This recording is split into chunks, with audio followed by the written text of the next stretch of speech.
Se acercó una muchacha y me dice, ¿qué te pasa? ¿Por qué lloras? Le digo, es que la verdad, yo ando aquí y no sé para dónde ir, no sé para dónde voy. Y ando con mi hijo y lo que me duele es verlo a él ahí, él lloraba, que me decía que tenía hambre. 22-year-old Ada fled her home country in Central America with her son Brian after gangs started to threaten her and demanded she pay a war tax. The country Ada fled from cannot be named for her own protection. The region is among the most violent in the world. Me golpeaban igual, me gritaban groserías, luego que el impuesto de guerra, que yo no sabía que tenía que pagar impuesto de guerra. Lo único que le pedía a Dios, que no se abriera la puerta, el niño bien asustado, el niño me gritaba, mami, llorando. O yo sé que si yo abría la puerta me podían ultrajarme a mí o me le podían hacer daño al niño, solamente para cobrarse lo que es el impuesto de guerra. Ada decided to make the dangerous journey to Mexico. Y tomé una mochila, eché lo que pude y salí. Yo salí a las 3 de la mañana. Salí y me escondí en esa caseta. El niño tenía bastante frío. Alone, she begged for food during the day and hid in the bushes at night. In recent years, tens of thousands have fled the North Triangle of Central America, seeking asylum from the region's rampant crime and gang violence.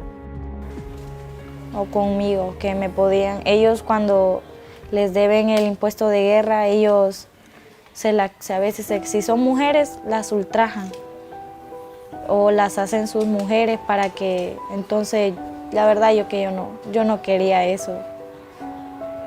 Yo he trabajado muy duro para que al final me pase eso.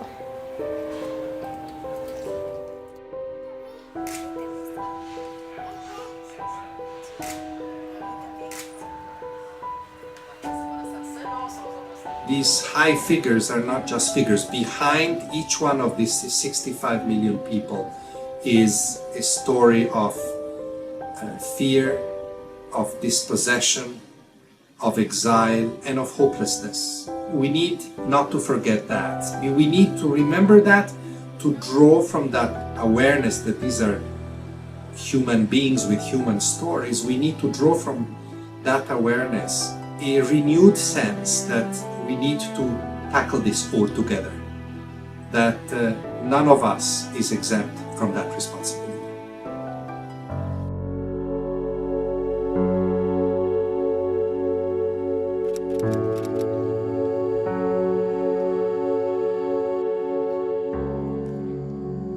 Susanna says that she will die from sorrow.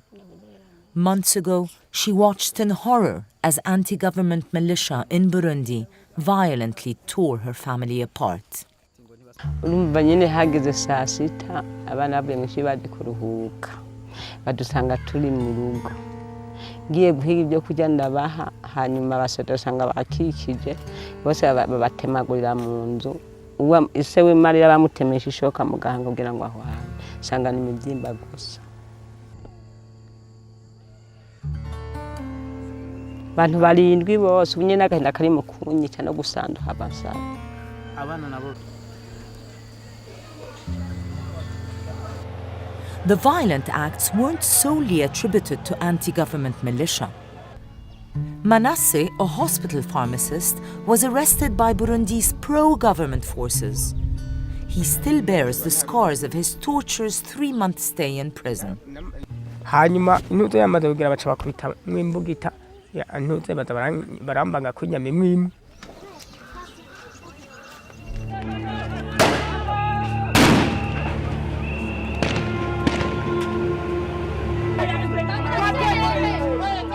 More than 270,000 people have fled to neighboring countries, particularly Tanzania, DRC and Rwanda, and that flow hasn't ended because the internal conflict in Burundi continues to be the cause of internal and especially external displacement. All this to say that Africa is and remains the theater of some of the largest refugee situations in the world. Unfortunately, it has not received enough attention. Funding of our operations in Africa continues to be very low. It is important that the same attention that is put in trying to address politically either crisis is exercised also in Africa, because in the end, like everywhere else, you need to make peace in order to find a way forward for these millions of refugees and displaced.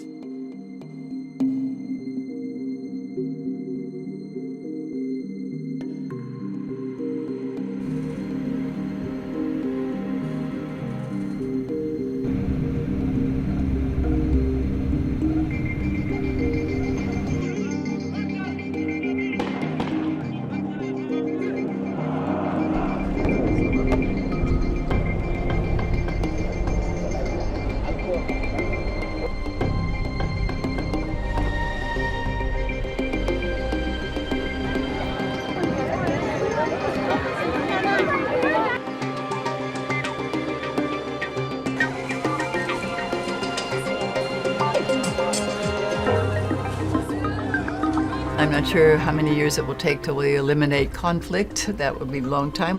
I'm hopeful that we'll make some difference. It may not be a huge difference right away. We won't see a lot of difference coming quickly, but we can at least set the grounds for people thinking about refugees and migrants in a different way, accepting them more easily and readily.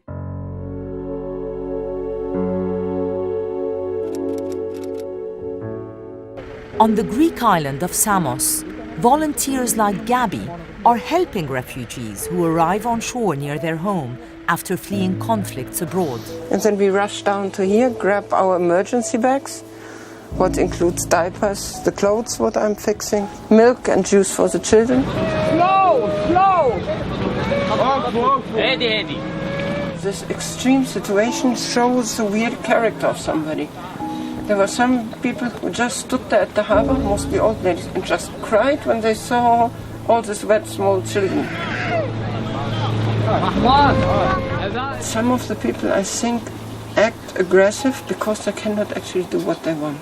So when I take these people and say, please just keep this baby warm, you have not to give me anything, just keep these children when they come, because they have to be safe, they have to have the feeling that somebody's there, it's actually very sweet, because I can give something.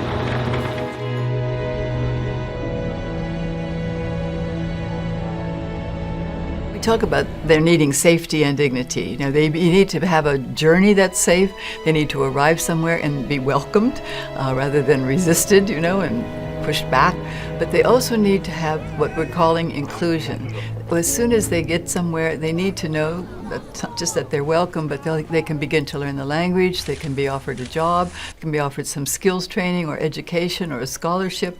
That's the kind of thing we're trying to mobilize.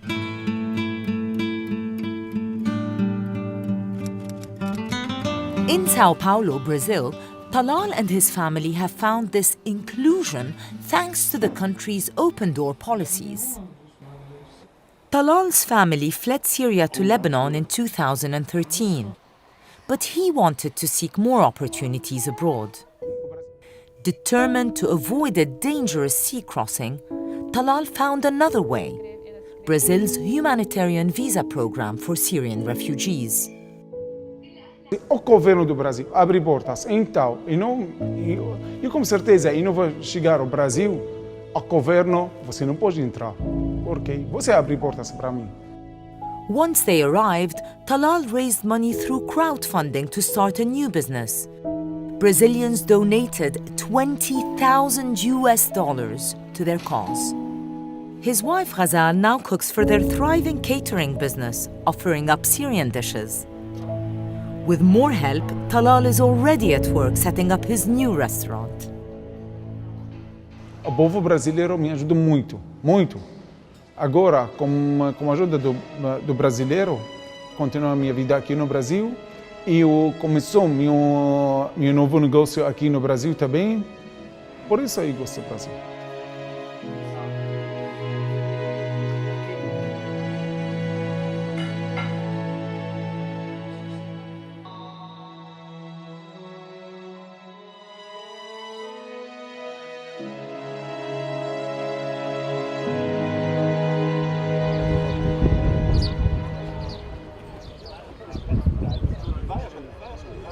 Seven or eight countries host more than half the refugees in the world.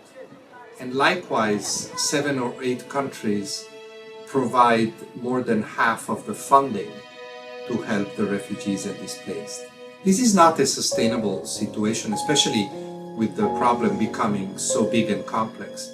Remember, refugees are not just the responsibility of a few receiving countries or of a few donors. They're a collective responsibility. If you read the Refugee Convention in its preamble, which was written 65 years ago, that preamble, like the whole convention, is still very valid today. It says refugees are an international responsibility.